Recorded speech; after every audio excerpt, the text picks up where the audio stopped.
엄마, 엄마. 준혁이는 창문에 매달려 밖을 봅니다. 빗속에 엄마가 보입니다. 3살 딸을 안고 대문을 두드립니다. 제발요.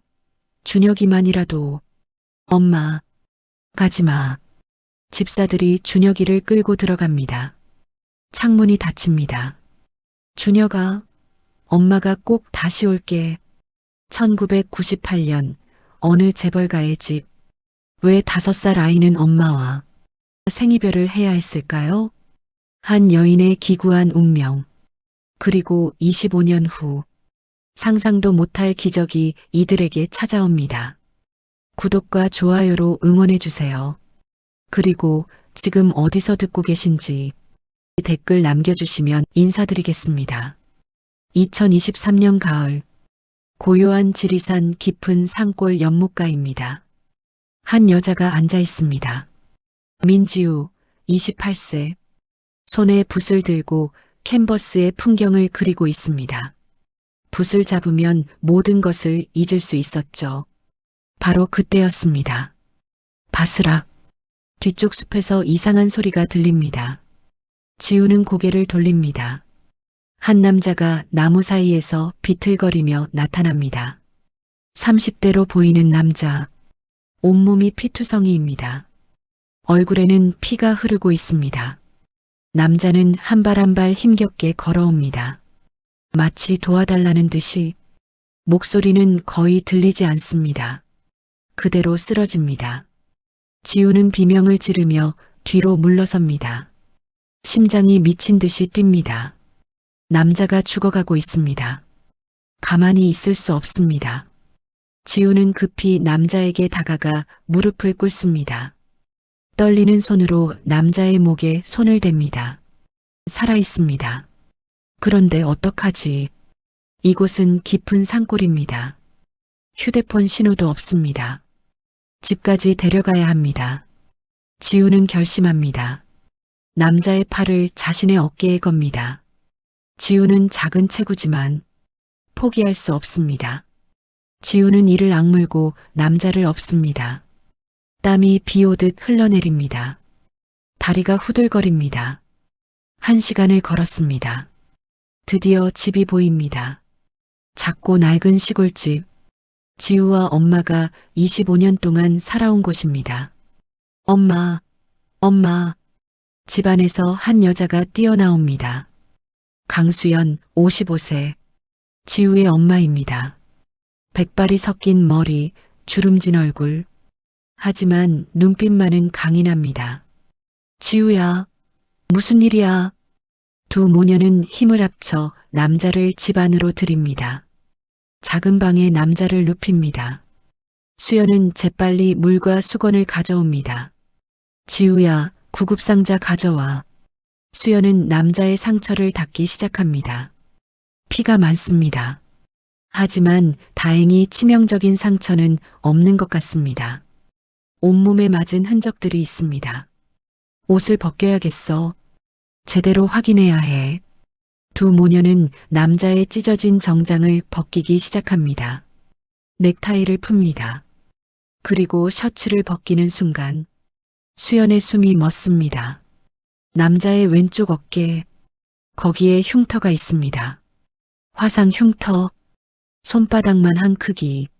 수연은 3살 때의 준혁이가 떠올랐습니다. 저택 부엌에서 가사도우미가 끓는 물이 든 주전자를 쏟았습니다.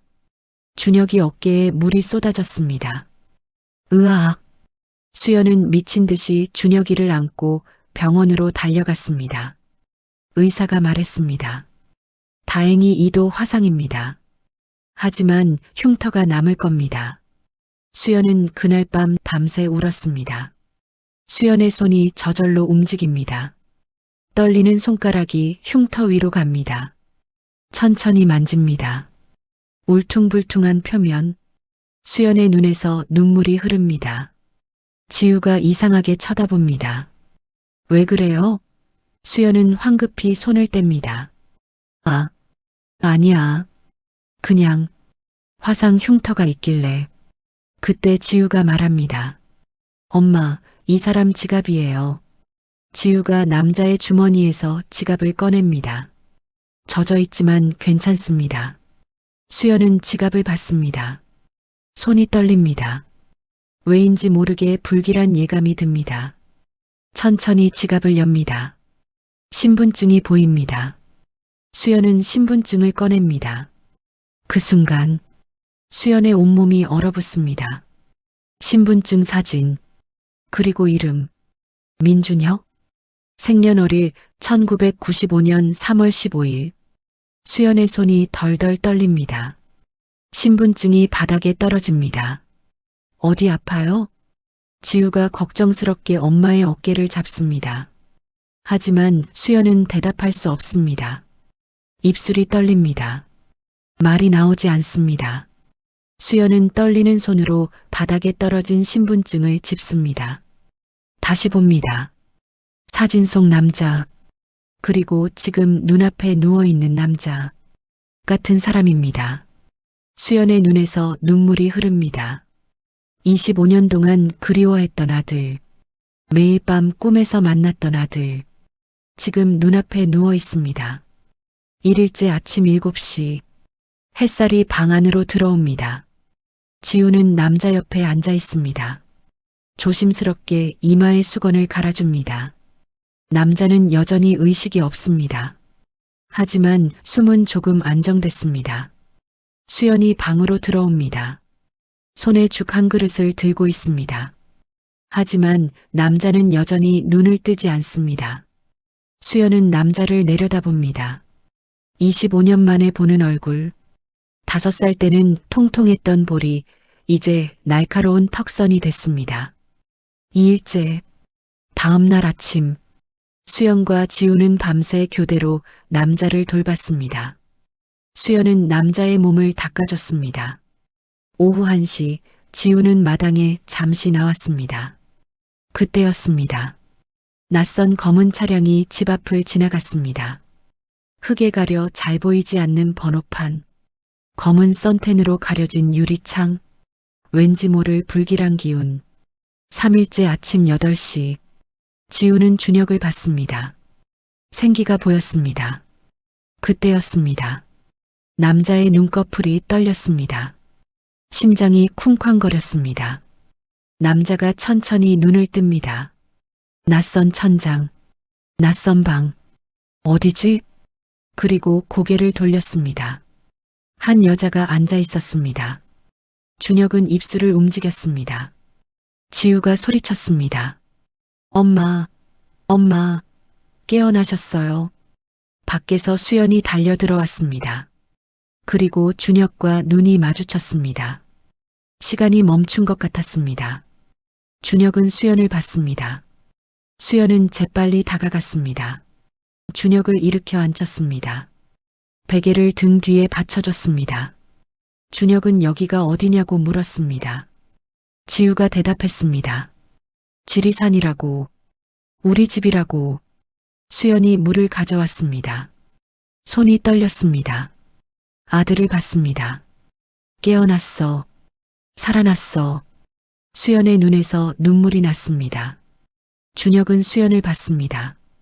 왜 이 여자는 우는 걸까? 5일째. 준혁은 이제 방 안을 걸을 수 있었습니다. 방 안을 둘러봤습니다.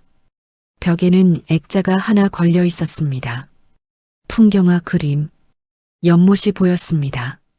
그런데 이 풍경, 어디선가 본 것 같았습니다. 맞다. 내가 쓰러진 곳, 바로 이곳이었습니다. 수연은 부엌에서 음식을 준비하고 있었습니다.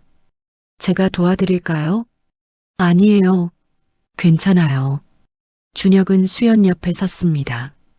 수연은 당근을 썰고 있었습니다. 된장찌개를 끓이려는 것 같았습니다. 어머니 요리 잘하시네요. 준혁은 자연스럽게 어머니라고 불렀습니다. 수연의 손이 멈췄습니다. 가슴이 뛰었습니다. 어머니, 아들이 나를 어머니라고 불렀어. 제가 어렸을 때 엄마가 만들어주신 된장찌개가 제일 맛있었어요. 준혁은 말했습니다. 수연의 눈에 눈물이 맺혔습니다.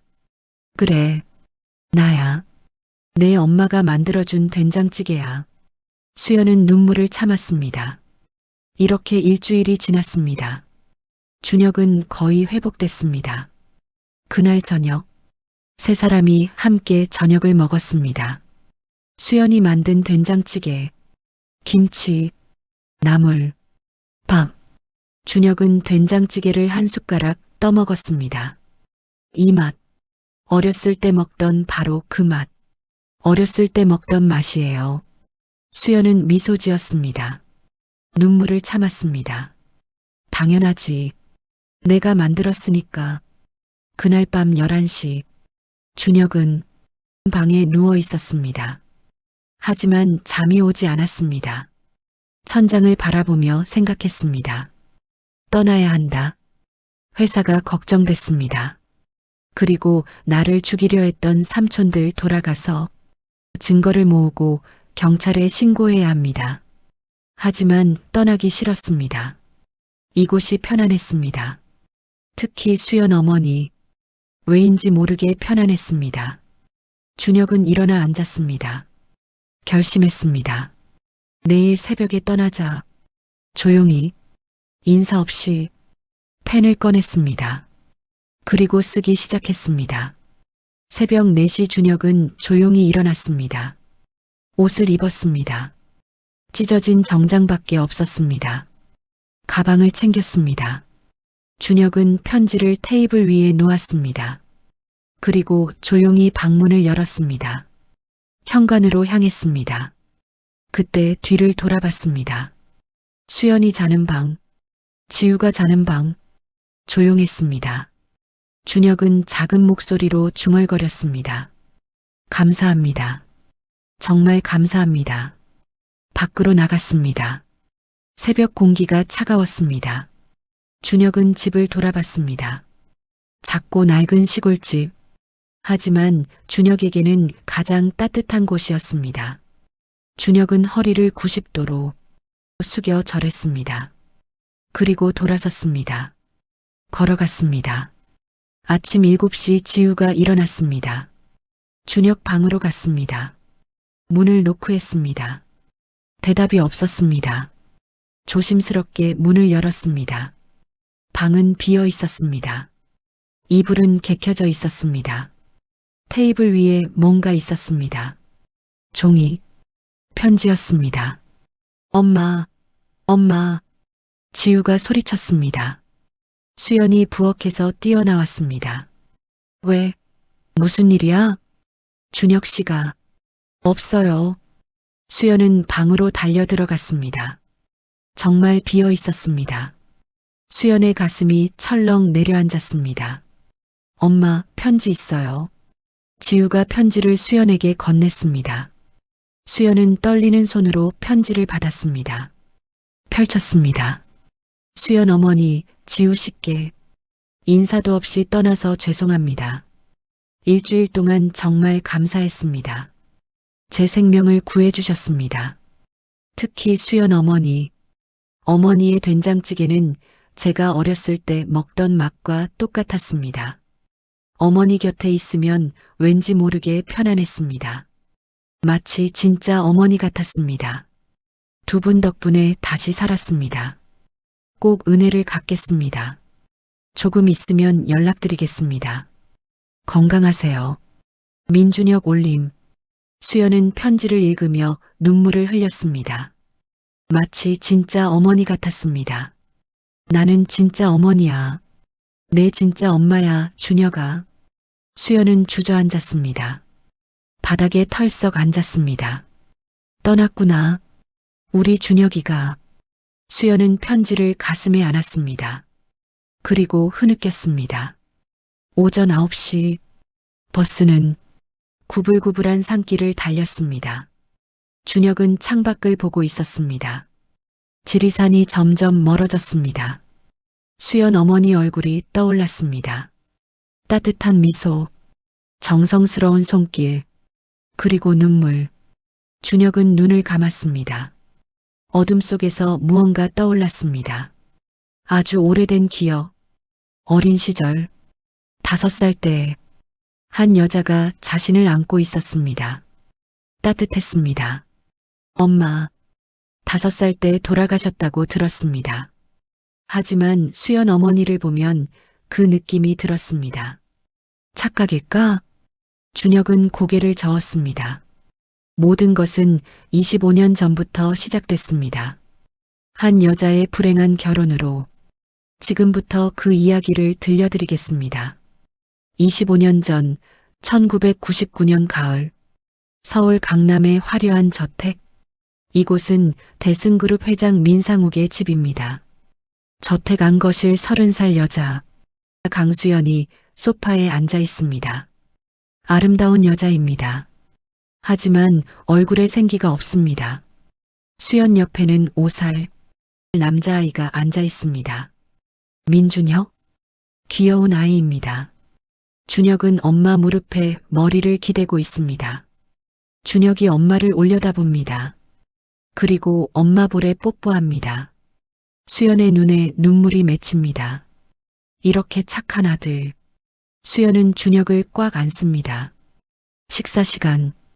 긴 식탁에 가족들이 앉아 있습니다. 맨 윗자리에 민상욱 65세. 날카로운 눈빛을 가진 남자입니다. 그 옆에 아내 박순자 60세. 차갑고 위선적인 여자입니다.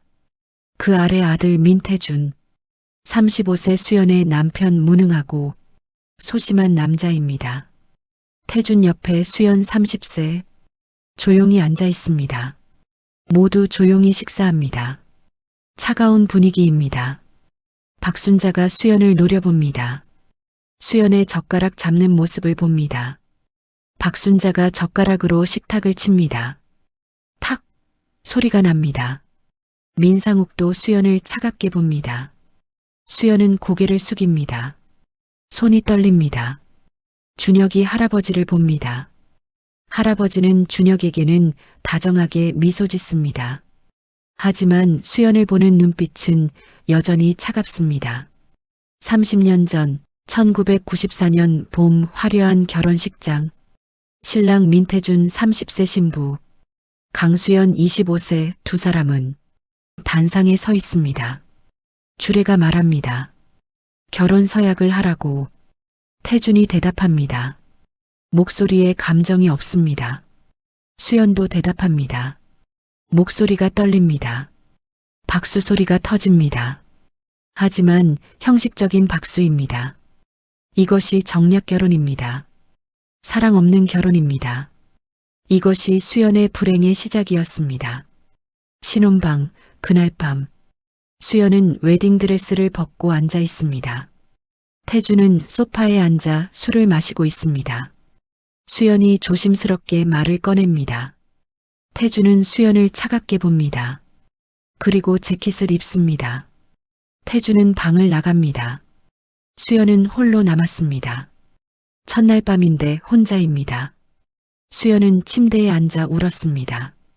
1년 후 1995년 3월 15일 산부인과 병원.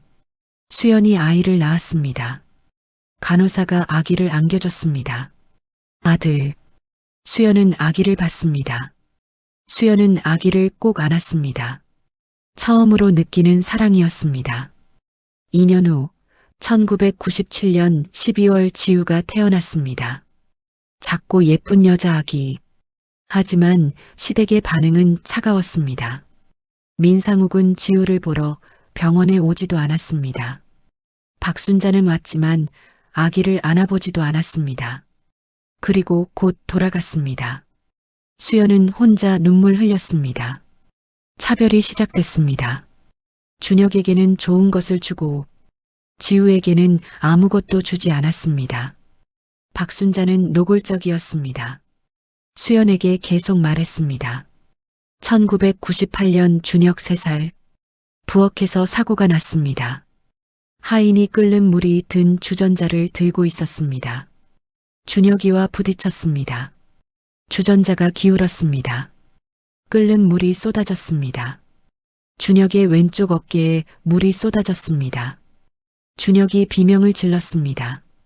수연은 미친 듯이 준혁을 안고 병원으로 달려갔습니다. 의사가 진단을 내렸습니다. 2도 화상, 흉터가 남을 것이라고. 수연은 그날 밤 준혁을 안고 밤새 울었습니다. 그 흉터, 왼쪽 어깨 흉터, 25년 후 수연이 다시 보게 될 흉터였습니다. 1999년 가을 어느 날 밤, 서울 강남의 고급 한정식집 VIP룸입니다. 민상욱 회장이 한 남자와 마주 앉아 있습니다. 50대 남자, 금융감독원 국장입니다. 민상욱이 테이블 아래로 검은 봉투를 밀어줍니다. 10억 원이 들어 있습니다. 국장은 봉투를 받습니다. 민상욱이 입을 엽니다. K씨그룹 대출을 막아주십시오. 국장은 잠시 망설입니다. 하지만 고개를 끄덕입니다. 민상욱은 미소 짓습니다. 이것이 민상욱의 음모였습니다. 민상욱은 정부 곳곳에 돈을 뿌렸습니다. 금융감독원에 10억, 재경부에 8억, 국세청에 5억. 목표는 하나, K씨그룹을 무너뜨리는 것입니다. 사돈 강철호를 파멸시키는 것입니다. 민상욱의 계획은 치밀했습니다. 첫째, 은행들을 통제해서 대출을 막습니다. 둘째, 협력업체들을 매수해서 계약을 끊게 합니다. 셋째, 주식시장을 조작해서 주가를 폭락시킵니다. 민상욱은 한 달 동안 100억 원을 뿌렸습니다. 강철호 회장은 사무실에 앉아 있었습니다. 책상 위에 계약 파기 통보서들이 쌓여 있습니다. 대성기업 마이너스 계약 파기, 한양산업 마이너스 계약 파기, 동방무역 마이너스 계약 파기. 일주일 만에 주요 협력업체 10곳이 모두 떠났습니다. 강철호는 이해할 수 없었습니다. 왜? 무슨 이유로? 강철호는 업체 사장들에게 전화를 걸었습니다. 하지만 전화를 받지 않았습니다. 강철호는 은행장을 만났습니다. 30억 원이 필요했습니다. 서류를 내밀었습니다. 하지만 은행장은 고개를 저었습니다. 본점 지시라고 했습니다. 다른 은행도 똑같았습니다. 모든 은행이 거절했습니다. 이것도 민상욱의 손이었습니다. 주식시장. 갑자기 K씨그룹 주식에 대량 매도 주문이 쏟아졌습니다. 주가가 순식간에 떨어졌습니다. 10%, 15%, 20%. 일주일 만에 주가가 반토막 났습니다. 이것도 민상욱의 계획이었습니다. 민상욱은 차명 계좌 쉰개로 주식을 대량 보유하고 있었습니다. 그리고 한꺼번에 팔아치웠습니다. 완벽한 조작이었습니다. 임시 주주총회가 열렸습니다. 강철호는 단상에 서 있었습니다. 땀을 흘리며. 그때 문이 열렸습니다. 민상욱이 들어왔습니다. 대승그룹이 K씨그룹을 인수하겠습니다. 주주들이 웅성거렸습니다. 좋다고, 살았다고. 강철호는 무너졌습니다. 인수, 회사를 빼앗긴다는 뜻입니다. 30년 평생 일궈온 회사, 이제 남의 것이 됩니다. 강철호와 민상욱이 테이블에 앉았습니다. 앞에 합병 계약서가 놓여 있었습니다. 민상욱이 먼저 서명했습니다. 이제 강철호 차례였습니다. 강철호는 펜을 들었습니다. 손이 심하게 떨렸습니다. 펜을 종이에 댔습니다. 천천히 이름을 썼습니다. 끝났습니다. 모든 것이 끝났습니다. 밤 11시 강철호는 혼자 사무실에 남았습니다. 재무팀장이 들어왔습니다. 손에 서류 봉투를 들고 있었습니다. 떨리고 있었습니다. 강철호는 봉투를 열었습니다. 은행 거래 내역, 차명 계좌 목록, 뇌물수수 증거, 통화 녹취록, 모든 것이 민상욱의 짓이었습니다. 처음부터 끝까지 계획된 음모였습니다. 강철호의 머릿속이 하얘졌습니다. 사돈, 딸을 시집 보낸 사돈, 가족이라고 믿었던 사람, 배신이었습니다. 이 비열한 강철호는 일어서려 했습니다. 하지만 갑자기 가슴이 조였습니다. 심장이 쥐어짜는 것 같았습니다. 으윽! 강철호는 가슴을 움켜쥐었습니다. 회장님, 회장님! 강철호는 바닥에 쓰러졌습니다. 구급차가 도착했습니다. 하지만 소용없었습니다. 급성 심근경색이었습니다. 의사가 말했습니다. 사망 확인. 오후 11시 42분. 강철호는 그렇게 세상을 떠났습니다. 60세. 이틀 후 강철호의 아내도 뇌출혈로 세상을 떠났습니다. 충격이 너무 컸습니다. 장례식장. 수연은 부모님 영정 앞에 앉아 있었습니다. 일주일 사이에 부모님을 모두 잃었습니다. 믿을 수 없었습니다. 악몽 같았습니다. 수연은 혼자였습니다. 완전히 혼자였습니다. 친정이 사라졌습니다. 부모님도, 회사도, 수연에게 남은 것은 두 아이뿐이었습니다. 5살 준혁, 3살 지우. 장례식이 끝나고 2주일이 지났습니다. 저녁 식사 시간. 박순자가 젓가락으로 식탁을 쳤습니다. 탁! 박순자는 수연의 젓가락질을 노려봤습니다. 그리고 차갑게 말했습니다. 민상욱도 고개를 끄덕이며 수연을 비난했습니다. 수연은 고개를 숙였습니다. 이것이 시작이었습니다. 박순자는 매 식사마다 트집을 잡았습니다. 수연은 식사 시간이 두려웠습니다.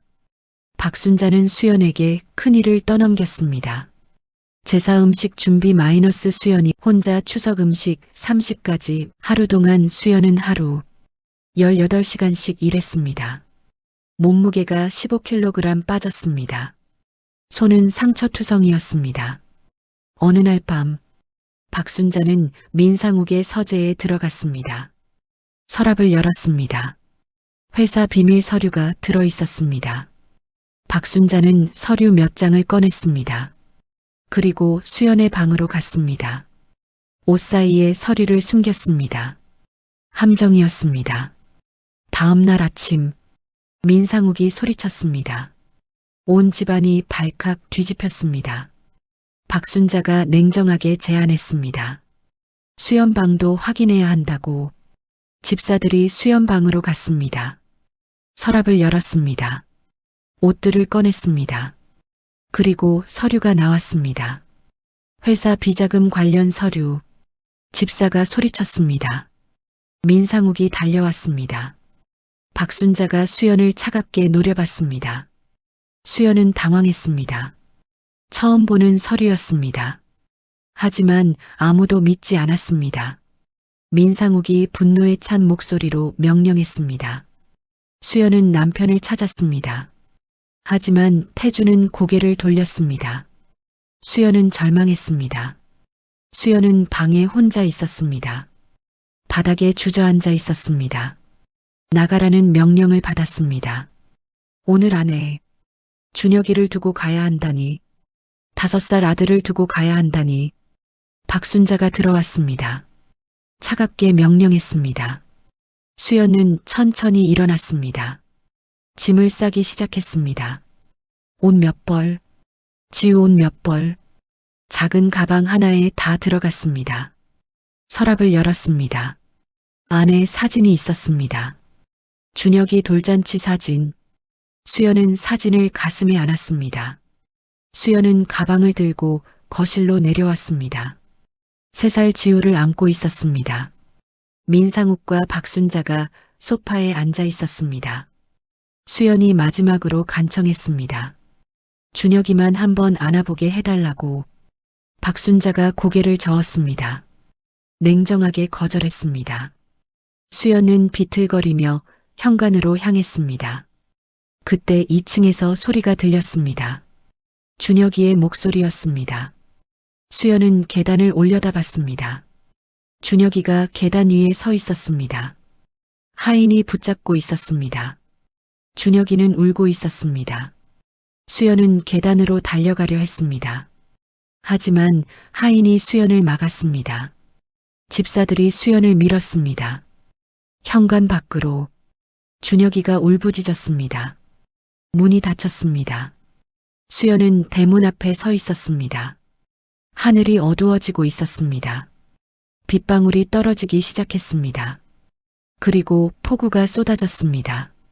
수연은 지우를 품에 안고 대문 앞에 서 있었습니다. 갈 곳이 없었습니다. 친정도 없습니다. 돈도 없었습니다. 준혁은 창문에 매달려 있었습니다. 밖을 보고 있었습니다. 무릎 꿇고 있는 엄마, 울고 있는 엄마. 준혁이는 창문을 두드렸습니다. 하지만 열리지 않았습니다. 집사는 준혁이를 방 안으로 끌고 들어갔습니다. 창문이 커튼으로 가려졌습니다. 준혁이는 어둠 속에서 혼자 울었습니다. 수연은 대문을 향해 소리쳤습니다. 목이 쉬도록. 하지만 대문은 열리지 않았습니다. 수연은 대문을 두드렸습니다. 주먹으로. 주먹에서 피가 났습니다. 하지만 멈추지 않았습니다. 지우도 엄마 품에서 울었습니다. 수연은 대문에 이마를 댔습니다. 이것이 수연과 준혁의 마지막 만남이었습니다. 생이별의 밤. 1999년 가을 비 오는 밤. 이날의 아픔은 평생 지워지지 않을 것입니다. 빗속을 걷고 있는 수연과 지우. 수연은 지우를 품에 안고 있습니다. 온몸이 젖었습니다. 지우는 엄마 품에서 떨고 있습니다. 엄마, 추워. 수연은 지우를 더 꼭 안았습니다. 수연은 걸었습니다. 계속 걸었습니다. 하지만 어디로 가야 할지 몰랐습니다. 밤 11시 수연은 공원 벤치를 발견했습니다. 벤치에 앉았습니다. 지우를 무릎에 앉혔습니다. 지우는 울고 있었습니다. 엄마, 배고파. 오빠 보고 싶어. 수연의 가슴이 아팠습니다. 가방을 열었습니다. 안에 빵이 하나 있었습니다. 빵을 꺼냈습니다. 지우에게 주었습니다. 지우는 빵을 받았습니다. 뜯어 먹었습니다.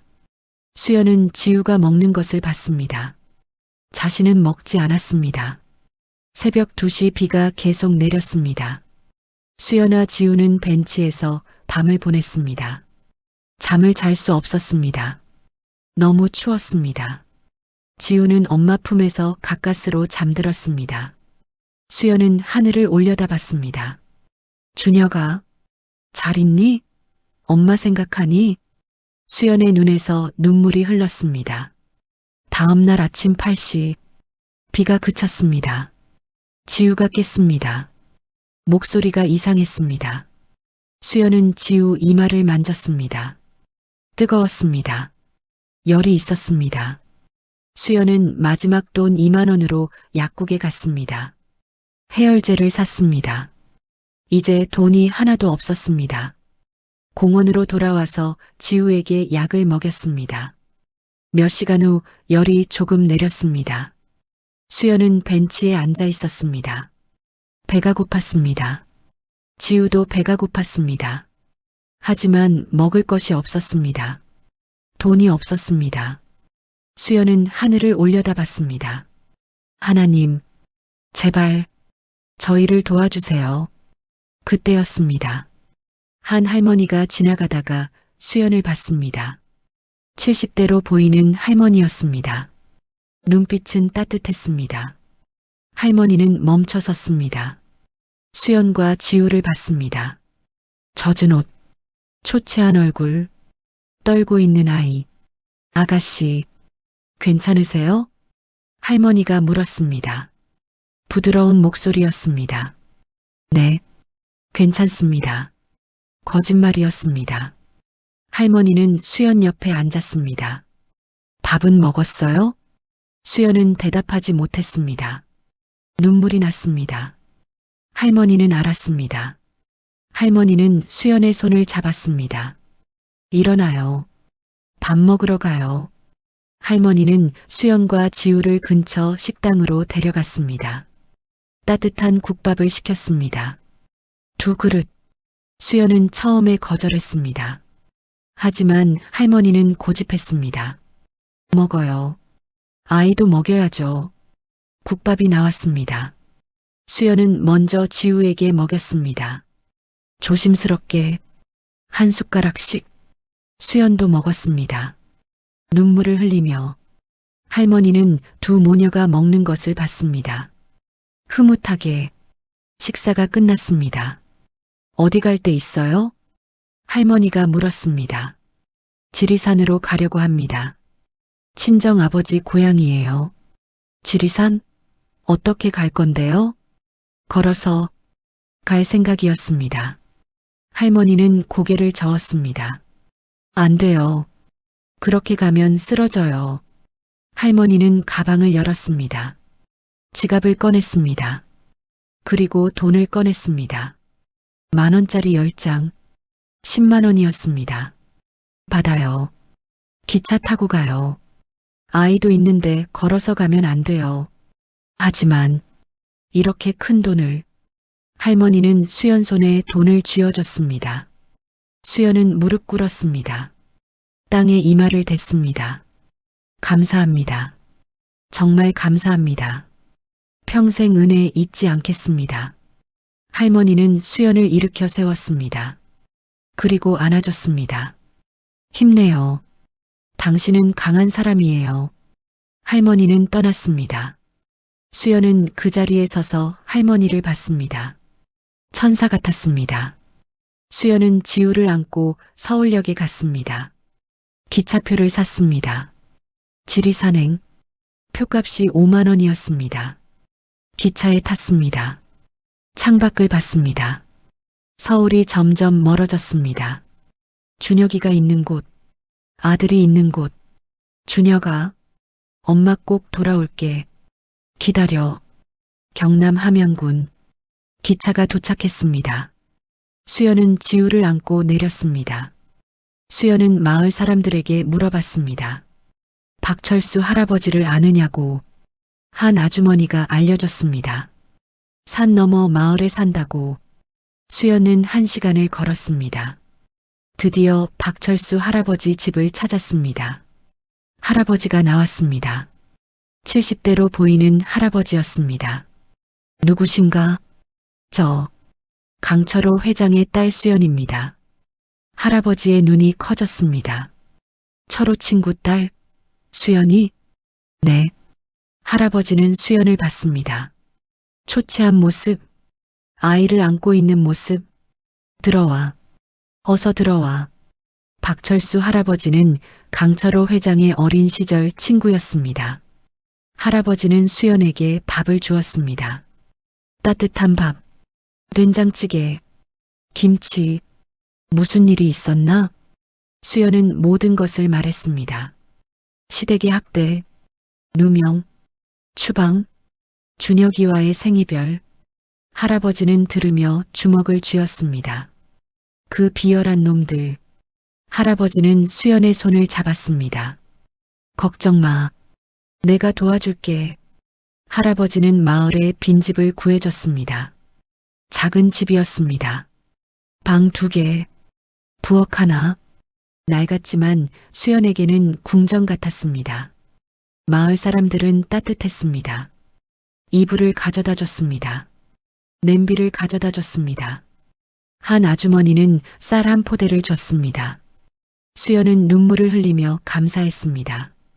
2주 후 수연은 일자리를 찾았습니다. 산골 식당에서 일하게 됐습니다. 월급은 150만 원.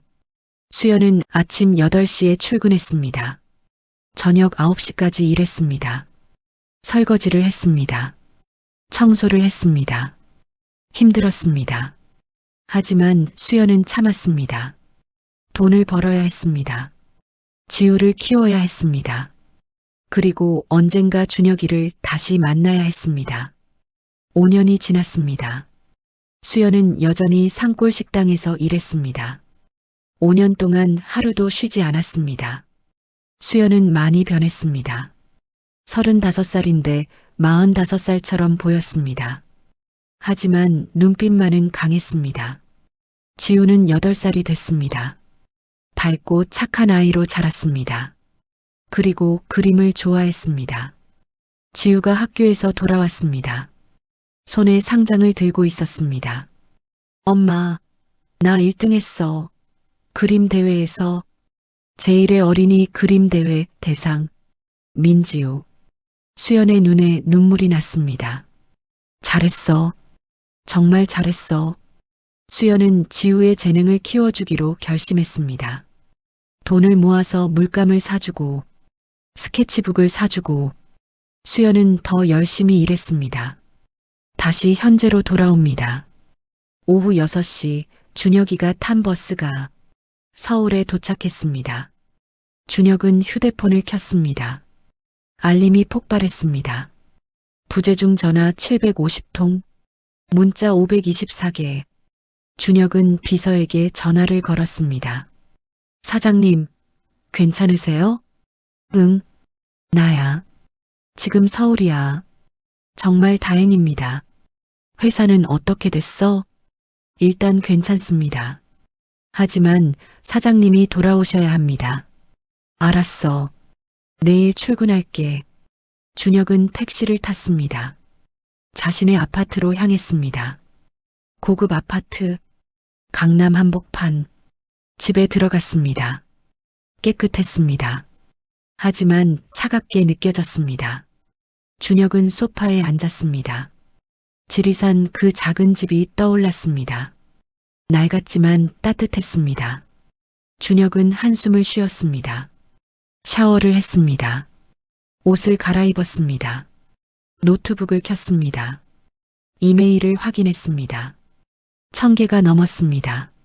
하지만 준혁은 다른 것을 검색했습니다. 민태준, 아버지 이름이었습니다. 검색 결과가 나왔습니다. 전 대승그룹 2대 회장 민태준, 주주총회에서 퇴진.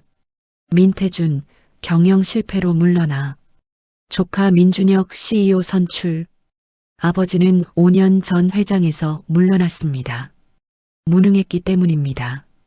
준혁은 쓸쓸했습니다. 다음 날 아침, 준혁은 정장을 입고 회사에 갔습니다. 직원들이 놀랐습니다. 사장님, 박수 소리가 터졌습니다. 준혁은 고개를 숙였습니다. 걱정 끼쳐서 죄송합니다. 임원들이 달려왔습니다. 사장님, 괜찮으십니까? 어디 계셨습니까? 준혁은 대답했습니다. 개인적인 일이 있었습니다. 준혁은 CEO실로 갔습니다. 책상에 앉았습니다. 하지만 뭔가 달랐습니다. 일주일 전과 다른 느낌이었습니다. 준혁은 창밖을 봤습니다. 하지만 준혁의 머릿속에는 지리산이 떠올랐습니다. 연못, 산, 그리고 수연 어머니. 준혁은 다짐했습니다. 일을 정리하고 삼촌들을 처벌하고 그리고 다시 지리산에 가겠다고. 준혁은 비서 김민지를 불렀습니다. 민지 씨. 네, 사장님. 지리산 함양군에 사는 강수연 씨와 민지우 씨 연락처 좀 알아봐줘. 알겠습니다. 그런데 누구신가요? 은인이야. 나를 살려준 분들이야. 김민지는 고개를 끄덕였습니다. 그리고 20억 원 준비해줘. 현금으로. 20억. 응. 그분들께 드릴 거야. 준혁은 창밖을 다시 봤습니다. 수연 어머니, 꼭 찾아뵐게요. 그리고 은혜를 갚을게요. 일주일 후, 준혁은 박 형사를 만났습니다. 45세, 강력계 베테랑 형사였습니다. 준혁은 서류를 건넸습니다.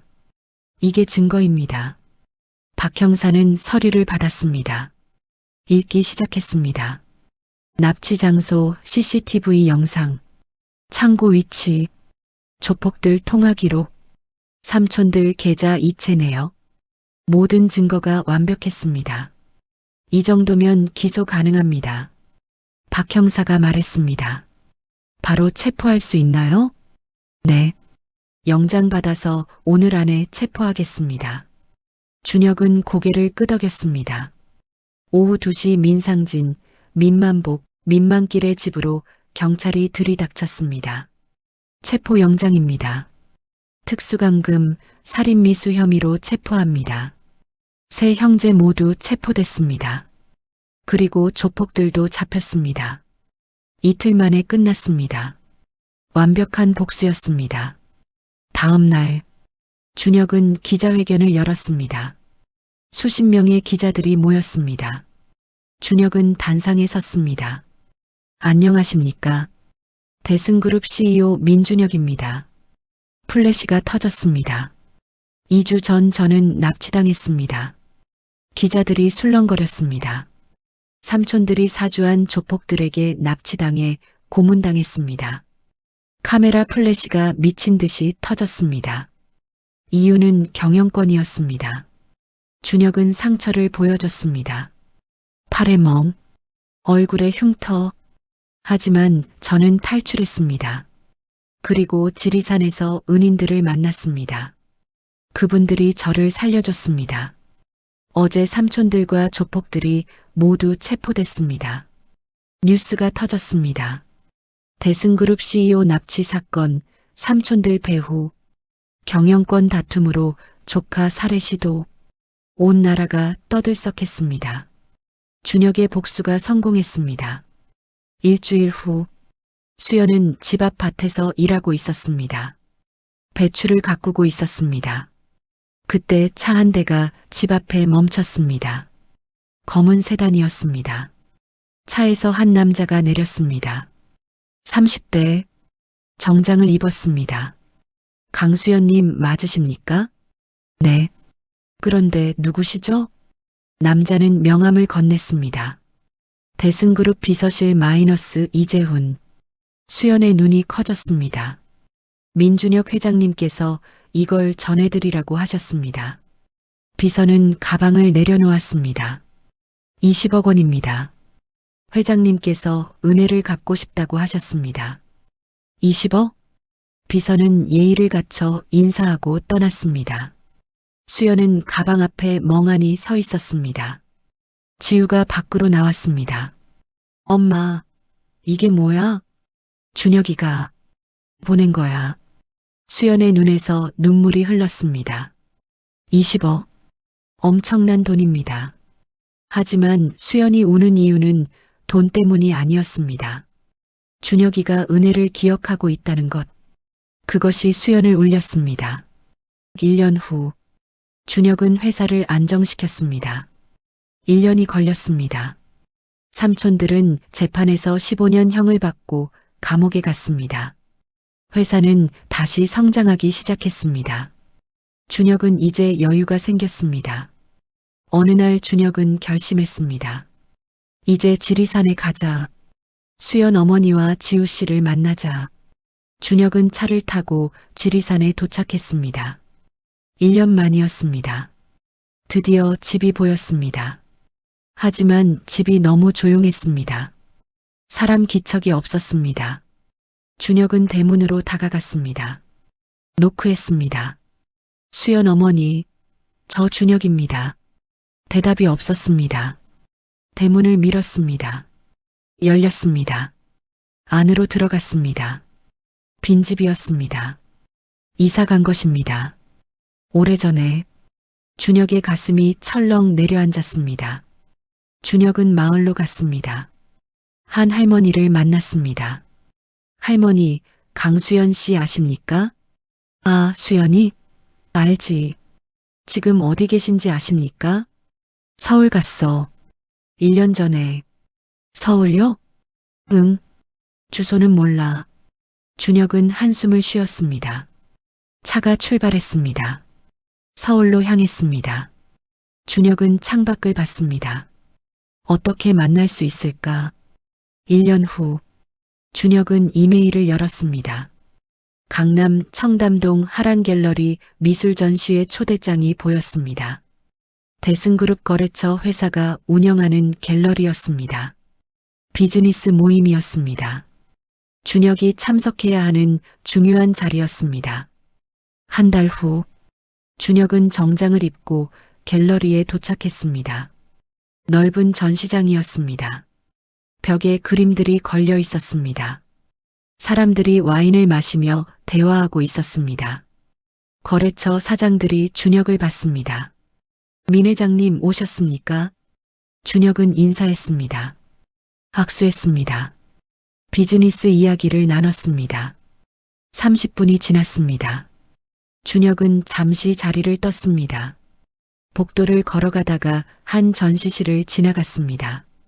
민지우 세 번째 개인전 기억 속의 풍경. 준혁은 멈춰섰습니다. 민지우? 어디서 들어본 이름인데. 그리고 기억났습니다. 지우. 지리산에서 만난 그 지우. 준혁의 심장이 쿵 하고 뛰었습니다. 전시실로 들어갔습니다.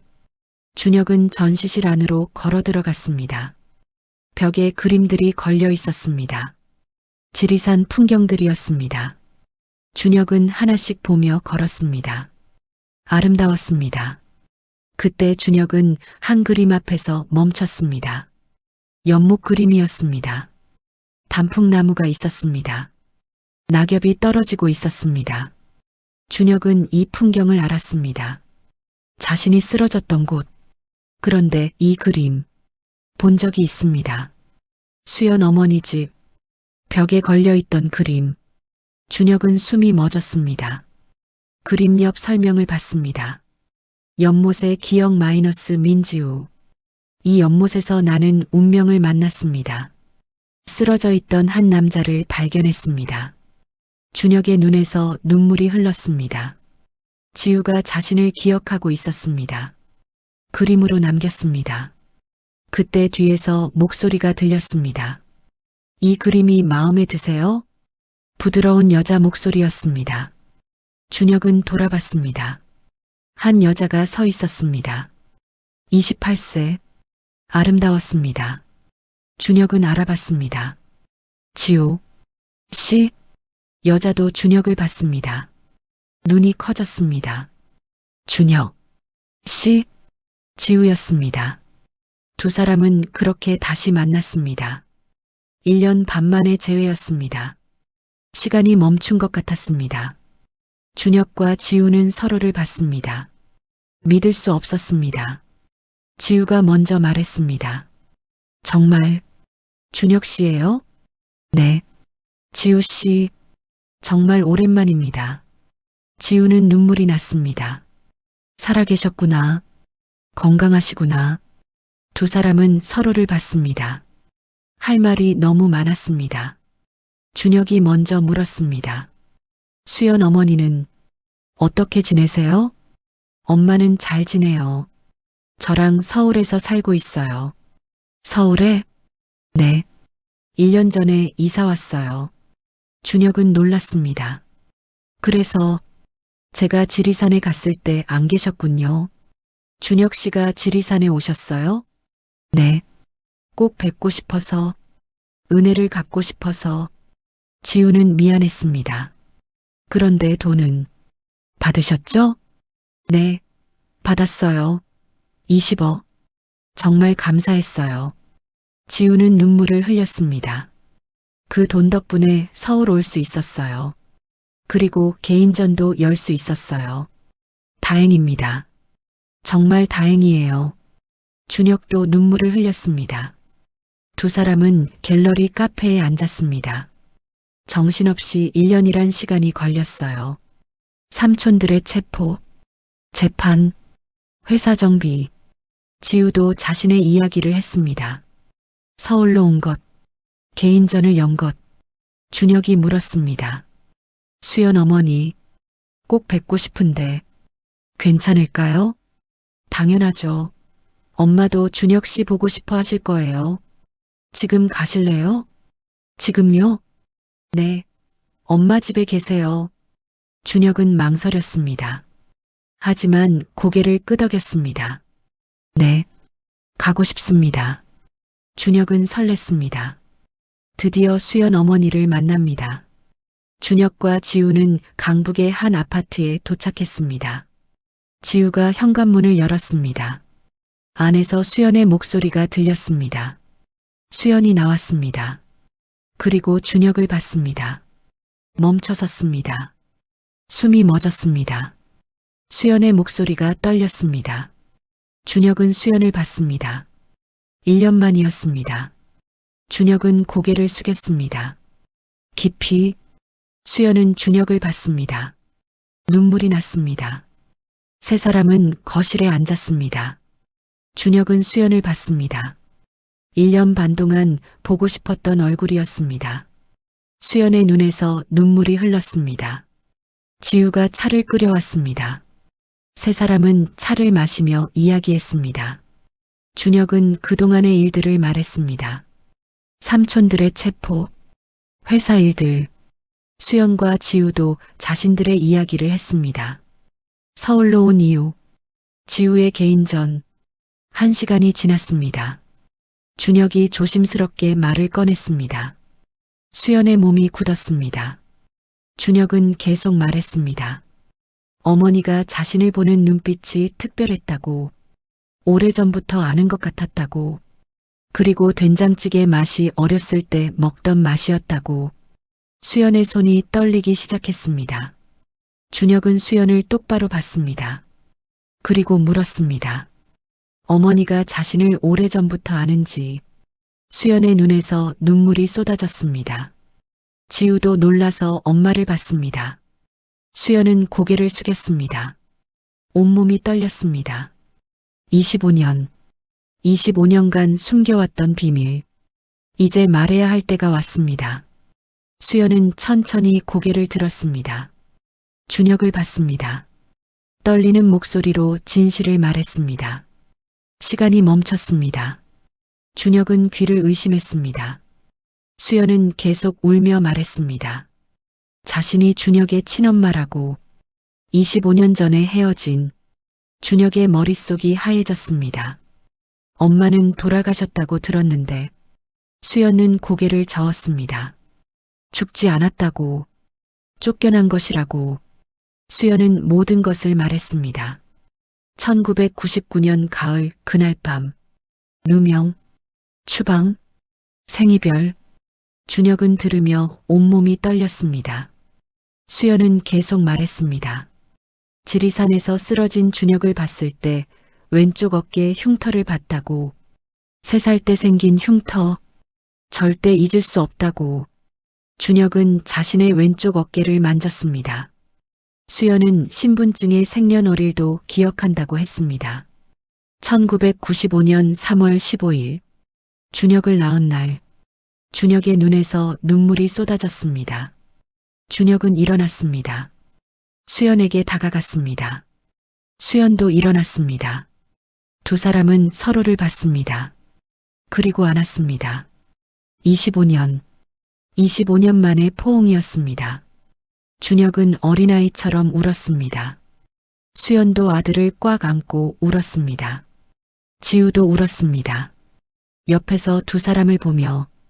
그리고 지우도 깨달았습니다. 준혁이 자신의 오빠라는 것을. 수연이 고개를 끄덕였습니다. 지우는 준혁을 봤습니다.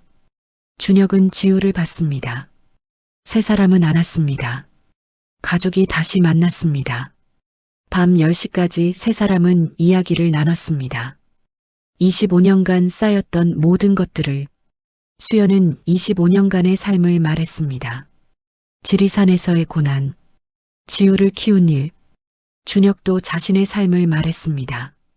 할아버지 할머니 밑에서 자란 일, 외로웠던 시간들. 준혁이 조심스럽게 물었습니다. 왜 25년 동안 찾아오지 않았냐고. 수연은 고개를 숙였습니다. 쫓겨난 며느리였다고. 돈도 힘도 없었다고. 어떻게 찾아가겠냐고. 그리고 준혁은 재벌가에서 잘 자라고 있었다고. 가난하게 만들고 싶지 않았다고. 준혁은 엄마 손을 잡았습니다. 재벌가에서 외로웠다고. 할아버지는 차갑고 할머니는 위선적이고 아버지는 무관심했다고. 엄마가 필요했다고. 매일 밤 꿈에서 엄마를 찾았다고.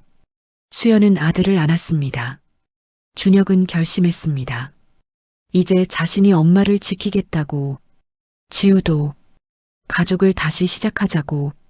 수연은 고개를 끄덕였습니다. 눈물을 흘리며 일주일 후 준혁은 한 요양원을 찾아갔습니다. 서울 외곽의 조용한 곳이었습니다. 아버지 민태준이 있는 곳입니다. 60세가 된 민태준. 5년 전 회장에서 물러난 후 요양원에서 지내고 있었습니다. 준혁은 아버지 방으로 들어갔습니다. 민태준이 의자에 앉아 창밖을 보고 있었습니다. 준혁이 조용히 불렀습니다. 민태준이 돌아봤습니다. 목소리에 힘이 없었습니다. 준혁은 아버지 앞에 앉았습니다. 준혁은 심호흡했습니다. 그리고 말했습니다. 엄마를 만났다고. 민태준의 눈이 커졌습니다. 준혁이 고개를 끄덕였습니다. 엄마는 살아계셨다고. 25년 동안 지리산에서. 민태준은 고개를 숙였습니다. 준혁이 날카롭게 물었습니다. 아버지는 알고 계셨냐고. 엄마가 억울하게 쫓겨난 거, 할아버지와 할머니가 엄마에게 누명을 씌운 거, 아버지도 알고 계셨냐고. 민태준은 고개를 끄덕였습니다. 알고 있었다고. 준혁의 목소리가 떨렸습니다. 그런데 왜 엄마를 지키지 않았냐고. 민태준은 눈물을 흘렸습니다. 자신이 무능했다고. 아버지 앞에서 아무것도 할 수 없었다고. 준혁은 아버지를 봤습니다. 연민이 들었습니다. 하지만 동시에 실망도 들었습니다. 준혁이 말했습니다. 이제라도 엄마에게 사과하라고. 민태준이 떨리는 목소리로 물었습니다. 수연이 자신을 용서해 줄까? 준혁이 대답했습니다. 모르지만 해야 한다고. 그게 아버지가 할 수 있는 최소한이라고. 민태준은 고개를 끄덕였습니다. 준혁은 일어섰습니다. 다음 주에 다시 오겠다고. 엄마랑 같이. 준혁은 방을 나갔습니다. 민태준은 혼자 남아 울었습니다. 일주일 후 수연은 준혁과 함께한 고급 요양원을 찾아갔습니다. 박순자가 있는 곳입니다. 85세가 된 박순자. 치매에 걸려 요양원에서 지내고 있었습니다. 수연은 떨렸습니다. 25년 만에 만나는 시어머니였습니다. 준혁이 엄마 손을 잡았습니다. 괜찮으세요? 응, 괜찮아. 두 사람은 방으로 들어갔습니다. 박순자가 침대에 누워 있었습니다. 백발이 되었습니다. 주름이 가득했습니다. 할머니. 박순자가 눈을 떴습니다. 준혁을 봤습니다. 누구야? 저예요. 준혁이에요. 박순자는 잠시 생각했습니다. 그리고 기억했습니다. 아, 준혁이. 우리 손자. 네. 준혁은 수연을 가리켰습니다. 할머니. 이분 누군지 아세요? 박순자는 수연을 봤습니다. 몇 초가 지났습니다. 박순자의 눈이 커졌습니다. 수연? 수연은 고개를 끄덕였습니다. 어머님, 오랜만입니다. 박순자는 수연을 봤습니다. 그리고 갑자기 울기 시작했습니다. 미안해. 박순자가 손을 내밀었습니다. 떨리는 손이었습니다. 내가 너한테 너무 못했어. 미안해. 수연은 놀랐습니다. 박순자가 사과할 줄은 몰랐습니다. 누명을 씌워서 쫓아내고 정말 미안해. 박순자는 계속 울었습니다. 치매에 걸린 후 박순자는 변했습니다. 과거를 후회하기 시작했습니다. 수연은 박순자에게 다가갔습니다. 그리고 손을 잡았습니다. 어머님, 괜찮아요. 용서해줘. 제발. 수연은 눈물을 흘렸습니다. 용서해요. 이미 용서했어요. 수연은 진심이었습니다. 25년간의 분노와 원망. 이제 내려놓고 싶었습니다. 박순자는 수연의 손을 꽉 잡았습니다. 고마워. 정말 고마워. 수연과 준혁은 30분 동안 박순자와 이야기했습니다. 박순자는 준혁이 어렸을 때 이야기를 했습니다. 기억나는 것들을 떠날 시간이 됐습니다. 박순자가 수연에게 말했습니다. 수연아, 준혁이 잘 키워줘. 부탁해. 네, 어머님. 두 사람은 요양원을 나왔습니다. 차에 타서 준혁이 물었습니다. 엄마, 정말 괜찮으세요? 용서하시는 거. 수연은 고개를 끄덕였습니다. 응, 이제 내려놓고 싶어. 과거를. 그래야 우리가 앞으로 갈 수 있어. 준혁은 엄마를 안았습니다. 고마워요, 엄마. 6개월 후, 대승그룹 본사, 회의실, 임원들이 모여 있었습니다. 준혁이 단상에 섰습니다. 오늘 중요한 발표가 있습니다. 임원들이 집중했습니다. 대승그룹은 새로운 방향으로 나아갑니다. 투명 경영, 윤리 경영, 사회공헌, 박수 소리가 터졌습니다. 그리고 준혁은 잠시 멈췄습니다. 저의 어머니 강수연 씨를 이사회 고문으로 모시기로 했습니다. 임원들이 술렁거렸습니다. 하지만 곧 박수가 터졌습니다. 회의가 끝났습니다. 준혁은 CEO실로 돌아갔습니다. 책상에 앉았습니다. 창밖을 봤습니다. 만족스러웠습니다. 회사는 이제 바른 길로 가고 있었습니다. 다음 날, 준혁은 엄마와 지우를 저녁 식사에 초대했습니다. 강남의 한 고급 레스토랑이었습니다. 세 사람은 테이블에 앉았습니다. 엄마, 지우야, 오늘 축하할 일이 있어. 뭔데? 엄마가 대승그룹 이사회 고문이 되셨어. 그리고 지우는 다음 달에 2번째 개인전을 여는 거. 지우가 놀랐습니다. 오빠가 어떻게 알았어? 내가 갤러리 사장한테 들었어. 세 사람은 웃었습니다. 음식이 나왔습니다. 맛있는 저녁이었습니다. 식사 중에 준혁이 말했습니다. 엄마, 지우야. 다음 달에 우리 여행 가자. 여행? 응. 지리산에. 우리가 다시 만난 그곳에. 수연은 미소 지었습니다. 좋아. 가자. 지우도 좋아했습니다. 나도 가고 싶어. 오랜만에 연못 보고 싶어. 준혁은 가족을 봤습니다. 행복했습니다. 25년 만에 다시 모인 가족. 이제 진짜 가족으로 살 수 있습니다. 저녁이 끝나고 세 사람은 밖으로 나왔습니다. 밤하늘에 별이 빛나고 있었습니다. 준혁은 하늘을 올려다봤습니다. 할아버지, 저 이제 행복해요. 엄마도 찾았고 동생도 생겼어요. 준혁은 미소 지었습니다. 6개월 후 서울 삼청동 새로운 갤러리가 문을 열었습니다. 지우아트 갤러리, 민지우의 개인 갤러리였습니다. 오프닝 행사가 열렸습니다. 수백 명의 사람들이 모였습니다. 지우는 흰색 드레스를 입고 서 있었습니다. 아름다웠습니다. 준혁과 수연도 와 있었습니다. 갤러리 사장이 마이크를 잡았습니다. 오늘 민지우 작가의 갤러리 개관을 축하합니다. 박수 소리가 터졌습니다.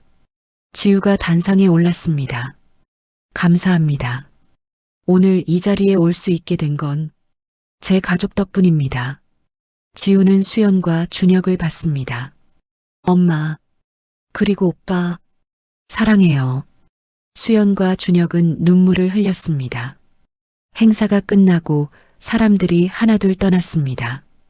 지우는 갤러리 안을 정리하고 있었습니다. 그때 한 할머니가 들어왔습니다. 80대로 보이는 할머니였습니다. 단정한 옷을 입고 있었습니다. 실례합니다.